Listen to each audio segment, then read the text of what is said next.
I'd like to again welcome everybody to our Education Summit Part 3. Now I will have to say, just personally, some 20 years ago, I had the opportunity to serve as a coordinator at the Urban League, in which we had an initiative called the Campaign for African American Achievement. And in that initiative, the overall goal was to close the achievement gap. And one thing that I learned early on in that initiative, that it was a community effort. Everybody plays a role in having to do so. The church, parents, schools, everybody. So since that time, I have always been an advocate for education. Education matters for everyone. I wasn't a parent at that time, but now I am a parent. I have children, and so what goes on within the school system is very important. And I know that as a parent, all of us have different schedules, and some parents might need more resources than others. So it's very important that we all actively become engaged. So we're going to transition and talk to our school board members about their role in education. I'd like to welcome Mr. Joe Marshall. He's out of the 4th District. Also, I'd like to welcome Dr. Chris Cole and also Chris Brady. What I'm going to ask them to do is first just talk about our role as school board members, as well as their philosophies in terms of educating our children, and also just discuss some of the successes as well as some of the challenges that they face and possible solutions that they face as school board members. After which we will have a Q&A session. So, Good morning, everyone. Woo, that's hot, Mike. All right. Wake up. I'm Joe Marshall. I'm the District 4 representative on the board. I'm the new kid on the block. Was appointed last August, elected in November. So I have about 4 going on 5 months now of board experience. I am an educator, a teacher at the West End Boys School. And so education and policy was always something that, as a classroom teacher, affects you very much. And so kind of like the Wizard of Oz, you want to see behind the curtain to see what's really going on. And so I will tell you, it's been an eye-opening experience for me. When we kind of talk about challenges, I think that the frame of reference for me coming onto the board was anytime you get into education, you have to look at a few things. First, how can we increase education? How can we increase educational opportunities, deeper learning for students that's not based on just accountability assessment scores, but really giving kids what they need to succeed. So how can we increase that education? How can we increase safety, not only physical safety, but mental safety as well? I think that I'm proud of the board that I serve on now, because there is a focus not just on how can we physically keep kids safe, but how can we mentally grow them, how can we socially protect them, how can we emotionally protect them, and find ways to do that through policy initiatives and working with administrators. The third thing is, how can we increase community and parent involvement? Are we really being open to having dialogue such as this, where we're bringing in stakeholders to have the tough conversations that matter to schools and to individuals? And I believe if we do all those things, then we can start to see a decrease in our achievement gap. We know that for years, different initiatives have been brought forth, but it has not resulted in a big jump in academic achievement for students of color and minorities. And so I'm proud to sit on a board that's ready to do that work. I think we have an amazing opportunity here in Jefferson County, because I don't believe there's another district like us. I'm ready to be very innovative in what we do, very transparent in what we do, but also to do the things that are tough and have the tough conversations that need to be had. Because I really truly believe we could be a flagship of education, not only in Kentucky but in this country. So there's a lot of challenges that go with that. One is money. I think all of us know that it costs a lot of money to do education correctly. If we're going to pay teachers what they're worth, provide schools with the resources they need, train, educate, and believe in people. It's going to take a lot of money. People see our $1.8 billion budget and say, well, that's a lot of money. But you forget that money gets spread out over a lot of schools and a lot of places. I don't know about you, but I'm ready to invest in our young people, invest in our schools, invest in our administrators. So I believe we can make that happen. So that's really all I have just from the 4th District and what I've seen so far. Good morning. I'm Chris Call. I represent District 2, JCPS graduate and parent, and I teach at Spalding University where most of my students are JCPS graduates. As Joe said, we have a very large budget, no question about it, but most of the money that we spend is pretty fixed on a year-to-year basis, in salaries especially, which makes sense. We're a people-driven organization, as we should be, so we need to spend most of our resources on people. Where that becomes tough is then you don't have a whole lot of money that you can choose to devote to specific targeted interventions that can do things like close achievement or opportunity gaps. And we've certainly tried to do that through some of the things that Joe mentioned, putting mental health professionals in every school throughout the district, expanding programs related to culture and climate, teacher development, which is a budget item we've had to pick up since the state zeroed it out in their budget a few years ago. A lot of, in my view, speaking as one person, not representing the board overall, one of the fundamental issues that we face is inadequate funding to get the results that the community deserves, that we need to get. I was talking to Dr. Polio yesterday, and we have a board retreat coming up on Tuesday where we're going to really dig deep into funding questions, and do we want to be bold this year and go after funding that we've never gone after before as a school system for some reason. And we were having a conversation about how Dr. Polio's job, our job, is to demand excellence of Dr. Polio and to address the persistent challenges that the school system has faced. And his job is to tell us the resources that he needs to get that job done. And then we go to the community, people such as yourself, and make the case that this is what's needed to get the results that the community deserves.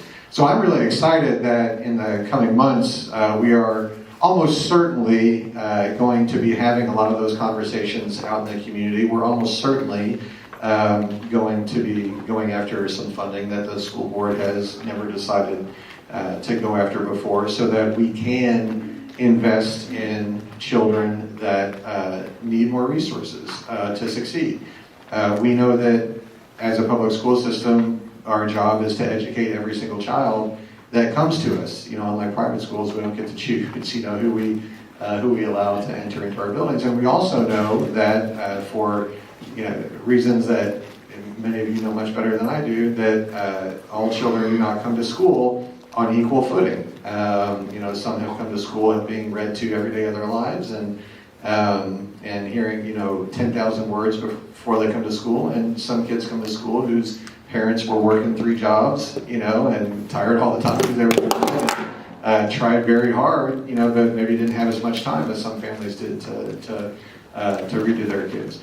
So our job is to make sure that every child in Jefferson County has the same opportunities to succeed. And we know that if we just invested equally in every child, then that would not be equity, because some kids need more investment than others to be able to succeed. So that's something I'm really excited about in the coming year, to have that conversation. And I look forward to many more chances to interact with the community around that. My colleagues didn't leave me a whole lot to work with here. They've said a lot of the main focuses that we have as a board, and a lot of the initiatives that we're looking at doing. My name is Chris Brady. I'm the board member for District 7. District 7 is in southeast Jefferson County. It's the largest school board district within the city, but it's also the least developed. All of us represent probably about 120-ish thousand constituents, which is about the size of the state senate district. And we meet, as my colleagues have said, to discuss policy issues, to discuss and determine funding for our school. and basically also trying to make sure that we are increasing student achievement. So that's the main focuses of what we're trying to do. I think one of the things that I can talk about that my colleagues didn't really speak about would be our initiatives to try and build new facilities within the district. We are in the process of building 3 brand new elementary schools and 1 brand new middle school. One of the things that we are looking at doing, what Dr. Cole was talking about, is increasing revenue, and part of that increase in revenue would be a targeted revenue stream that would go to capital improvements, in other words, building new schools. And I know that is a function that we are really focused on. We have, 20 high schools, 22 middle schools, something like that. And our youngest high school is over 50 years old. Generally, a facility has a lifespan of 50 years. We have no high schools that are younger than that. So it's something that we're going to have to get ahead of and a hold of regarding how we're going to increase our facility footprint, and also make sure that we're building environments that are conducive to learning. So with that, I'll turn it over to our moderator and then to you for questions. I know you'll probably be more interested in getting answers from us than me telling you about myself. So The question I have is that, as an educator, I know that the needs for students is different for each school. You have your schools that are high achieving, you have your schools that have other issues, whether it's students not coming to school hungry, it might be disruptive in a sense. From a policy perspective, how are you all looking at those schools to make sure the students of those resources are allocated? Because what I'm hearing is that because of funding, there are some certain constraints in place. How are you all looking to make sure those resources are allocated and maximized in those schools so that the students achieve?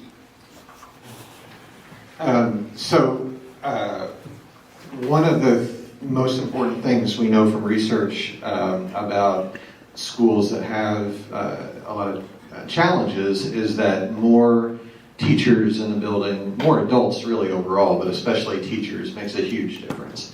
Not only with smaller class sizes, but more counselors, more people for children to form relationships with.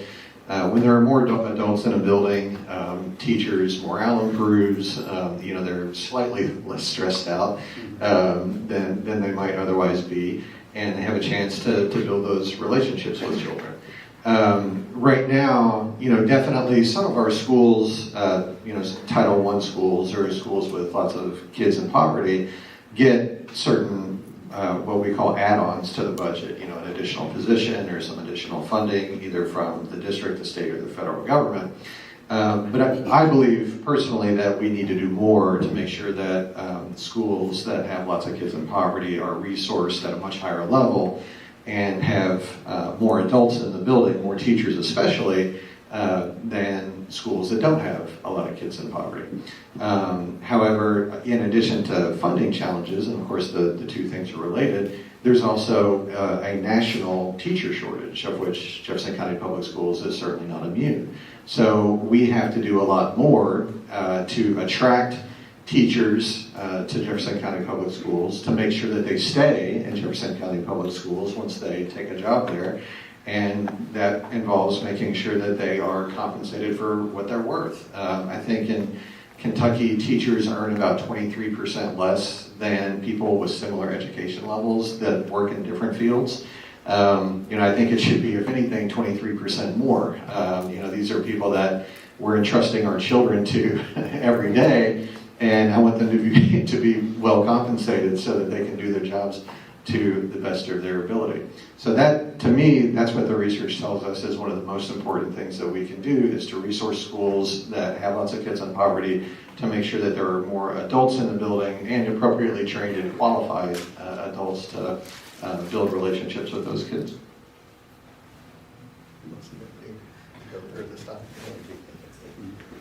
Okay. This question is for the board members. What's your opinion of the Kentucky Department of Education, the JCTA teacher sick-outs? And also, what are we doing to support teachers and administration from your position as a policymaker? Well, I can certainly understand the concern that the teachers have had. Hopefully those sick-outs won't occur again. However, the legislature is considering bills that are very detrimental to public education. Very often you'll hear this argument from some legislators up in Frankfurt saying, well, no one came to talk to us about this issue. Well, they hope those meetings are in the middle of the day when our teachers are teaching. The session is in the middle of the school year. It doesn't really give the opportunity for educators to come up there. One of the things we've done as a board in working with the Jefferson County Teachers Association is come up with an agreement to allow some of our educators to have the opportunity to go up to Frankfurt and be present and be a voice for the teachers in education, not just for Jefferson County, but for the entire Commonwealth.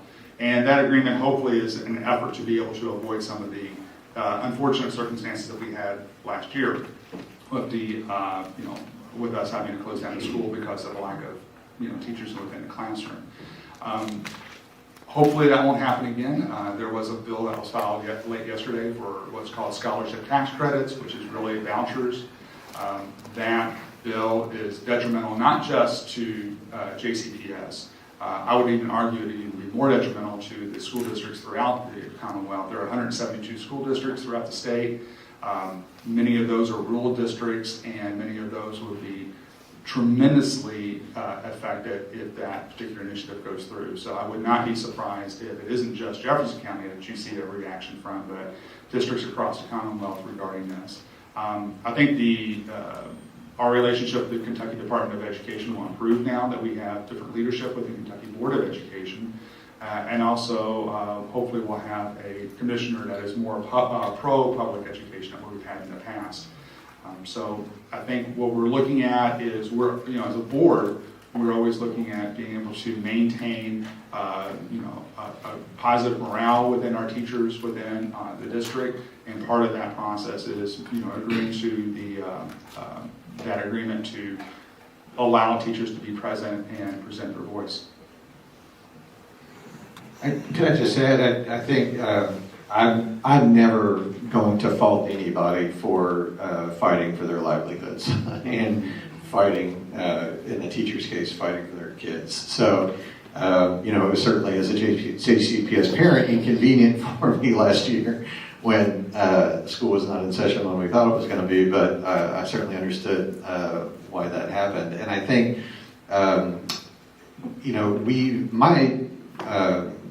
from what I've been told, and we have at least two staff members here who have worked very closely with KDE over the last 2 years for our corrective action plan. Everything that I've been told says, except for people at the very top of the Kentucky Department of Education, we have great relationships with people in KDE, and we work very closely and very well with the associate commissioners that are there and other staff. So I think, that it's not, I understand why, in the news we often hear about the conflict and the differences of opinion that exist, but my impression is that the reality is that we work pretty well, side by side with KDE on a lot of things.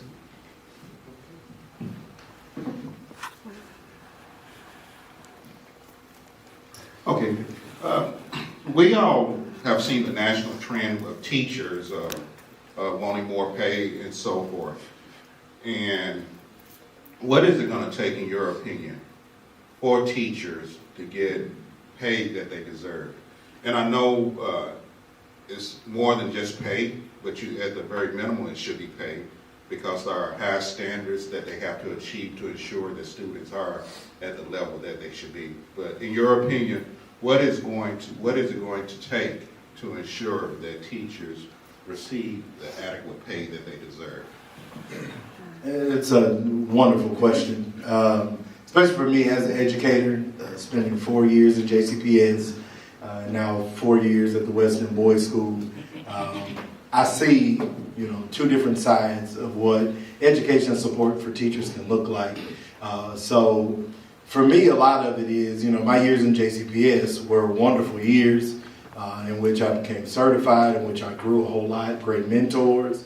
And I can tell you one thing the teachers aren't ready to quit over is kids. Teachers love kids. Kids are going to be kids. 8 or 9 year olds are going to be 8 or 9 year old. But I think what it starts with is a basic level of respect for the profession. We have to be able, from a policy standpoint, from a budget standpoint, from an initiative standpoint, to show teachers that we respect them, that we trust them as professionals, that we're not just looking to put more on their plate, but willing to listen to them and ask them what they truly need in their classroom, to give them the freedom through policy to teach, to do what they signed up for. So I think that the initiatives we've done with providing additional mental health professionals in schools, more professional development opportunities around culture and climate, just giving them opportunities to grow as well. Because teachers not only got into teaching, I know myself, because I enjoy teaching, but I enjoy learning just as much. And so any opportunity to grow, to see that the profession is growing, but also that people respect me as a professional and are willing to say, no, we're looking for ways that we can pay you what you're worth, but also give you the freedom to do what you've been gifted to do in that moment goes a long way. So I think that, every teacher would love to make $60,000, $70,000, $80,000 a year.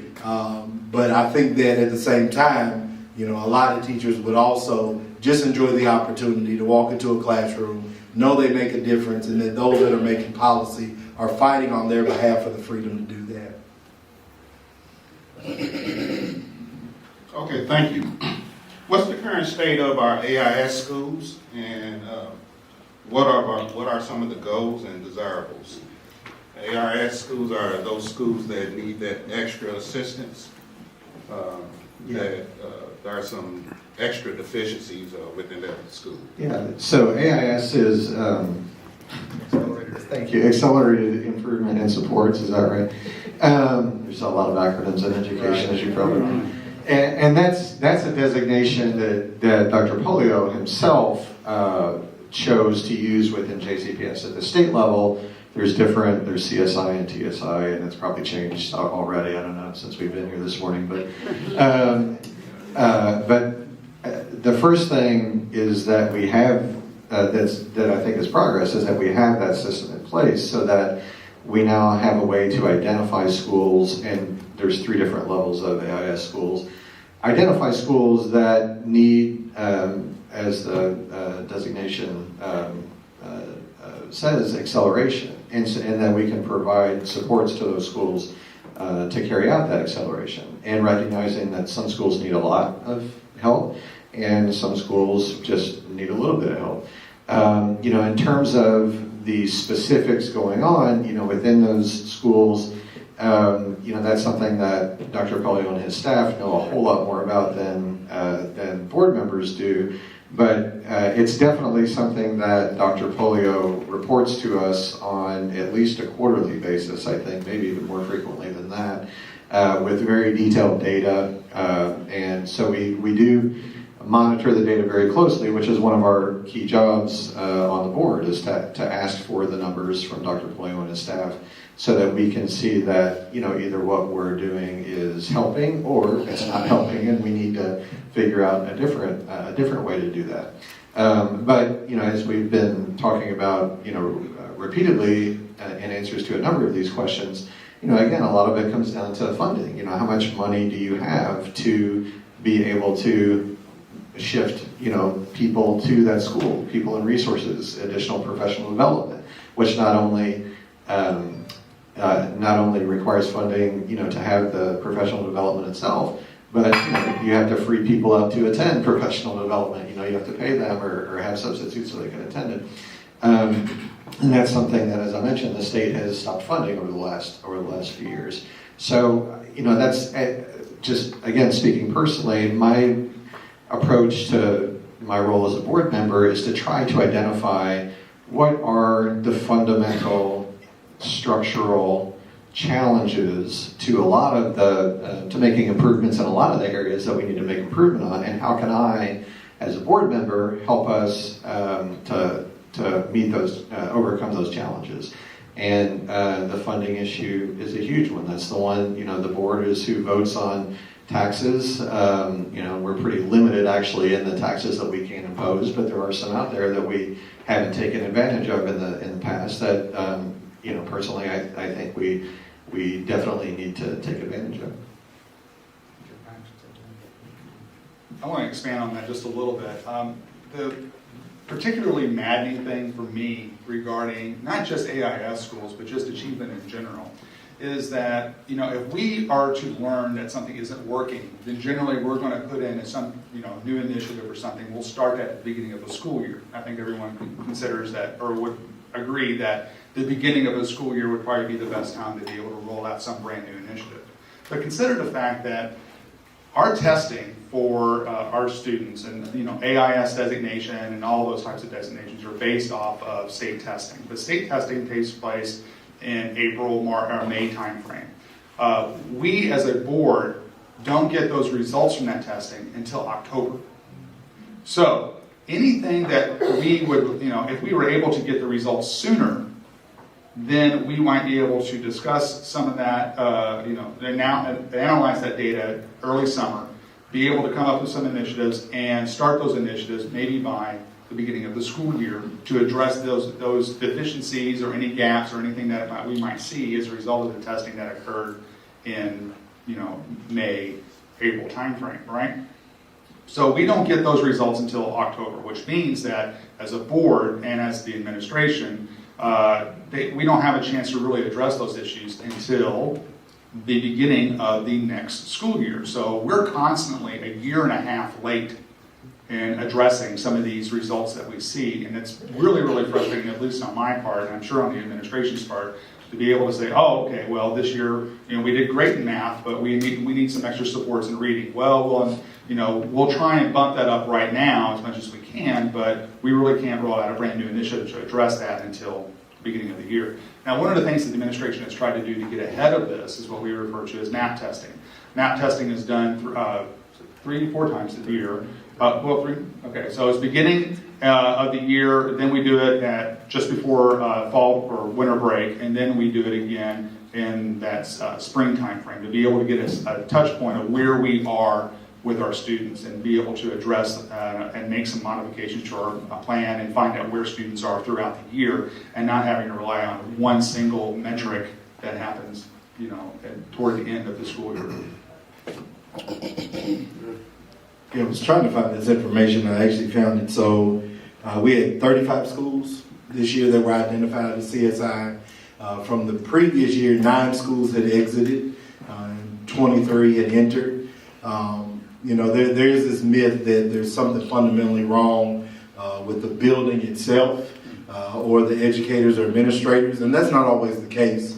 I think that we know when we talk about accountability testing that it's not necessarily geared towards low poverty students or Title I schools. And so you see this trend of, oh, well, they scored, you know, low on this test, and so that means that, you know, the school is failing, and that's not always the case. There are amazing things going on in buildings. As we see, 9 schools exited. It's amazing what happens when administrators are given the power to go in, to build a team of people, to rally the teachers around, doing what's best for kids, and the results that you get out of that. So I don't want us to put on blinders and just look at our accountability results and look at schools and say, oh, we're failing. But to take the time to get to know administrators, to get inside of buildings, to meet teachers, talk to teachers, and find out that there really are amazing things going on in those buildings. And it's really our job as a board to create the policies that support that work.